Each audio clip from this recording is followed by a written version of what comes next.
బాపూజీనే చూపెట్టాను, నేతాజీని చూపట్లేదు. చూపెట్టాల్సి వస్తే ఈ ఉద్యోగాన్ని వదిలిపెట్టి నేను ఇక్కడే ఉంటానని కూడా చెప్పాను నేను. అంటే ఉద్యోగం ఉంది కాబట్టి ఇష్టం వచ్చినవి రాయొచ్చు, ఇష్టం వచ్చిన వేటాడొచ్చు అని అనుకుంటున్నారు. ఉద్యోగం వదిలిపెడితే ఐఎమ్ సిటిజన్ ఆఫ్ ఇండియన్. ఎవరినైనా పిఎంని కూడా క్వశ్చన్ చేయొచ్చు, సీఎంని ఎవరినైనా క్వశ్చన్ చేసే అవర్ ఉంటుంది. కాబట్టి మంచి ఉద్యోగుల్ని గౌరవించండి, మంచి ఉద్యోగంలో ఉన్నటువంటి నాలెడ్జ్ని తీసుకోండి. మీ పిల్లల భవిష్యత్తుని తీర్చి నేను కాదు, నాకంటే హై క్వాలిఫైడ్ ఎంప్లాయీస్ ఉన్నారు ఇక్కడ. హైలీ క్వాలిఫైడ్ ఎంప్లాయీస్ నాగర్ కర్నూలులో పనిచేస్తున్నారు. వాళ్ళందరి సేవలు తీసుకుందాం, వాళ్ళందరి మన పిల్లల భవిష్యత్తు మార్గనిర్దేశం చేసుకుందాం. నేరాలు లేకుండా ఇంత స్వచ్ఛందంగా కూర్చున్నటువంటి నాగర్ కర్నూలు చూద్దాం. నువ్వు కేసు పెడితే భయపెడితే ఎవడు మారడు, వాడి ఆలోచన విధానాన్ని మారిస్తే మారుస్తాడు. కాబట్టి వచ్చే అధికారుల నుంచి వాళ్ళ యొక్క జ్ఞానాన్ని, వాళ్ళ యొక్క అవసరాన్ని, వాళ్ళ యొక్క మొత్తం శక్తి సామర్థ్యాన్ని ప్రాంతానికి ఉపయోగించండి. కానీ 99% మంది వాళ్ళు ఎవరైనా కావచ్చు, విలేకరులు కావచ్చు, రాజకీయ నాయకులు కావచ్చు, ప్రజలు కావచ్చు, ప్రభుత్వ ఉద్యోగులు కావచ్చు, నాకు సహకరించారు. 99% ఆఫ్ ది ప్రజలు నాకు ఎవరైతే ఎంకరేజ్ చేస్తారో వాళ్ళందరికీ నేను చేతులెత్తి నమస్కరిస్తున్నాను. ఆ 1% పీపుల్కి నేను రిక్వెస్ట్ చేస్తున్నాను, ఇది మీ ప్రాంతం, ఇది మీ ప్రాంతం. మాలా ఇప్పుడు మా స్టేషన్ ఉంది, నా station role model entire 2 Telugu రాష్ట్రాల్లో. ఒక ప్రొహిబిషన్ అండ్ ఎక్సైజ్ స్టేషన్ అలా ఉండదు.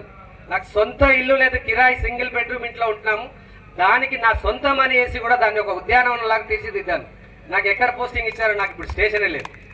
అంటే అంత అద్భుతమైన స్టేషన్ డిపార్ట్మెంట్కి ఇస్తే నేను స్టేషన్ అవసరం లేనటువంటి ప్లేస్కి తీసుకుపోయి అక్కడ పడేశారంటే సమాజం కోసం పని చేస్తే మనం అనేకం ఎదుర్కోవాల్సి వస్తుంది. అయినా భయపడేది లేదు, తప్పకుండా ఉద్యోగం ఎక్కడేసినా చేస్తాం. ఈ చైతన్యాన్ని ఆపడం ఎవరి తరం కాదు. ఎందుకంటే మీ అందరికీ కొద్దిమంది కనపడుతున్నారు. నాకు తెలిసింది కొంతే మిషన్, నాకు తెలిసిన మిషన్ 10 లక్షలు ఉంటారు. నాకు తెలిసిన మిషన్ 10 లక్షలు ఉంటారు, తెలియని వాళ్ళు 20 లక్షలు ఉండొచ్చు, 30 లక్షలు ఉండొచ్చు. సో కాబట్టి నేను మళ్ళీ రిక్వెస్ట్ చేస్తున్నాను, 99% మంది మంచి ప్రజలు ఉన్నటువంటి నాగర్ కర్నూలు మిగతా 33 జిల్లాలకు డెఫినెట్గా ఆదర్శం. ఆ 1% పీపుల్ని పెద్దగా లెక్క చేయాల్సిన అవసరం లేదు. మీరందరూ అనుకుంటే వాళ్ళు కూడా మారుతారు. తప్పకుండా ఈ ప్రాంతంలో మంచి కోసం, రాబోయే విద్యార్థుల భవిష్యత్తు కోసం అందరి సహకారాన్ని తీసుకొని ముందుకెళ్ళాలని కోరుతూ, నాకు ఇంత ప్రేమని, ఇంత గౌరవాన్ని, ఇంత గొప్పగా వీడుకోలు పలికినటువంటి నాగర్ కర్నూలు విద్యార్థులకు, వారి ప్రజలకు మనస్ఫూర్తిగా నమస్కారం. ఫైనల్గా ఒక మాట, నాకు ఒక ఫిలాసఫీ ఉంటుంది.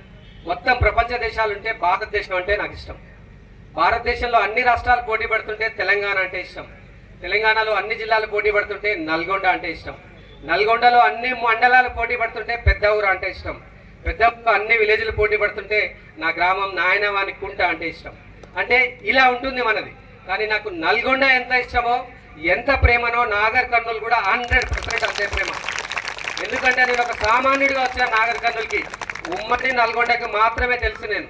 కానీ ఇదే వేదికగా ఇవాళ ప్రపంచానికి తెలిసాను. నాకు TV9 అవార్డు తర్వాత దాదాపు 30-40 దేశాల్లో ఉన్నటువంటి తెలుగు వాళ్ళందరూ ఫోన్ చేసి వాళ్ళు అభినందించి, అంటే అంతమందికి నన్ను పరిచయం చేసింది నాగర్ కర్నూలు. మీ ప్రేమని, మీ సపోర్ట్ని, మీ అభిమానాన్ని నా జీవితంలో ఊపిరి ఉన్నంత వరకు నేను మర్చిపోను. నేను ఎక్కడున్నా మీ విద్యార్థుల కోసం పనిచేస్తాను. ఇది టెక్నాలజీ యుగం, మనల్ని ఎవరూ ఆపలేరు. ఎంత దూరం ఇక్కడ నుండి యూకేలో క్లాసులు వింటున్నారు, లండన్లో వింటున్నారు, ఆస్ట్రేలియాలో వింటున్నారు.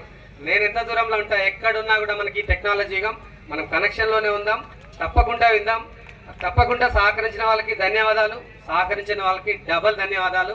సో మీరు ఒక మంచి అధికారిని మాత్రమే కాదు, నేను ఇచ్చినటువంటి స్ఫూర్తిని ఉంచుకున్నారు. నేను వెళ్ళొచ్చు, నేను ఇచ్చినటువంటి స్ఫూర్తి, ధైర్యం తప్పకుండా ఇక్కడ విద్యార్థుల్లో ఉన్నాయి. Nagar Kurnool is the best కాబోతుంది. ఇంత గొప్పగా నాకు ఈ కార్యక్రమం ఏర్పాటు చేసిన నా విద్యార్థులకి, వారికి సహకరించిన వారందరికీ ప్రత్యేక ధన్యవాదాలు. Thank you so much.